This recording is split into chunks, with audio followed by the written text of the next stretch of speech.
ان میں سے حضرت اسماعیل علیہ السلام تو عرب میں آن بسے تھے، ان کی اولاد کو بنی اسماعیل کہتے ہیں۔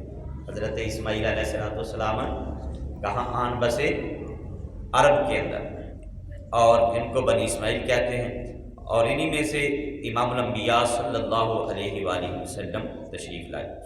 مگر اسحاق جو حضرت سارہ رضی اللہ تعالی عنہا کے وطن سے پیدا ہوئے، کنان میں ہی رہے۔ حضرت اسحاق نے حضرت لوط کی لڑکی سے نکاح کیا، جن سے 2 بیٹے ایک ہی حمل سے پیدا ہوئے، ایک کا نام عیس اور دوسرے یعقوب۔ حضرت اسحاق نے اپنی آخر عمر میں ان دونوں کو اپنا سجادہ نشین بنا لیا، عیس عین یا صاد، عیس یا عیس، اور دوسرے حضرت یعقوب علیہ السلام۔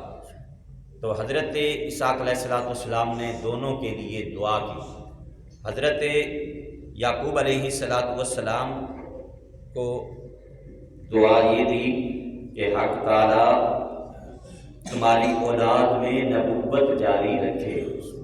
یہ حضرت یعقوب علیہ السلام کو دعا دی حضرت اسحاق نے کہ اللہ رب العالمین تمہاری اولاد میں کیا جاری رکھے؟ نبوت۔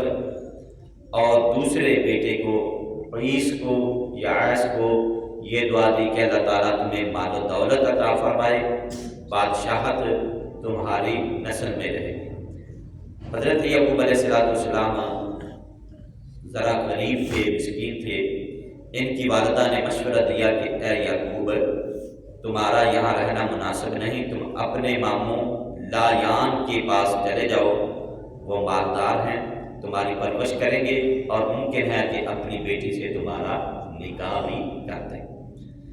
حضرت یعقوب علیہ السلام اپنے ماموں کے گھر آ گئے۔ وہ ان کے آنے سے بہت خوش ہوئے، اور کچھ روز کے بعد اپنی بڑی بیٹی سے نکاح بھی کر دیا۔ لایان یہ حضرت یعقوب علیہ السلام کے ماموں تھے۔ حضرت یعقوب علیہ السلام کی حالت ذرا ناگفتہ بھی تھی، غریب تھے، مسکین تھے۔ تو حضرت یعقوب علیہ السلام کی والدہ نے کہا کہ تمہارے ماموں مالدار ہیں، خوشحال ہیں، آپ ان کے پاس چلے جائیں۔ تو حضرت یعقوب علیہ السلام وہاں تشریف لے گئے، انہوں نے ان کی پرورش بھی کی، بڑے خوش ہوئے، اور پھر اپنی بیٹی کا رشتہ بھی حضرت یعقوب علیہ السلام کو عطا فرمایا، جس سے 4 بیٹے پیدا ہوئے۔ ایک کا نام روحیل، دوسرے کا نام شمعون، تیسرے کا نام لاوا، اور چوتھے کا نام یہودا تھا۔ اس کے بعد حضرت یعقوب علیہ السلام کی بیوی انتقال کر گئی، تو آپ کے ماموں لایان نے اپنی دوسری بیٹی ان کے نکاح میں دے دی، جس سے 2 بیٹے پیدا ہوئے، اور یہ بھی انتقال کر گئی۔ پھر لایان نے تیسری بیٹی ان کے نکاح میں دے دی، جس سے چند بیٹے پیدا ہوئے، اور یہ بھی انتقال کر گئی۔ پھر لایان کی چوتھی بیٹی آپ کے نکاح میں آئی، جن کا نام راحیل تھا،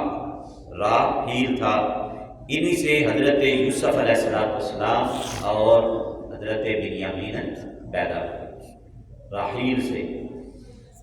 اللہ اکبر۔ اب یعقوب علیہ السلام کی عمر مبارک 40 سال ہو چکی تھی۔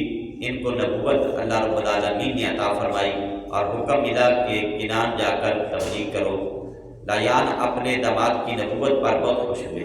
آپ کے جو ماموں ہیں وہ اللہ رب العالمین کی طرف سے نبوت عطا ہونے پر اپنے داماد کے لیے بڑے خوش ہوئے۔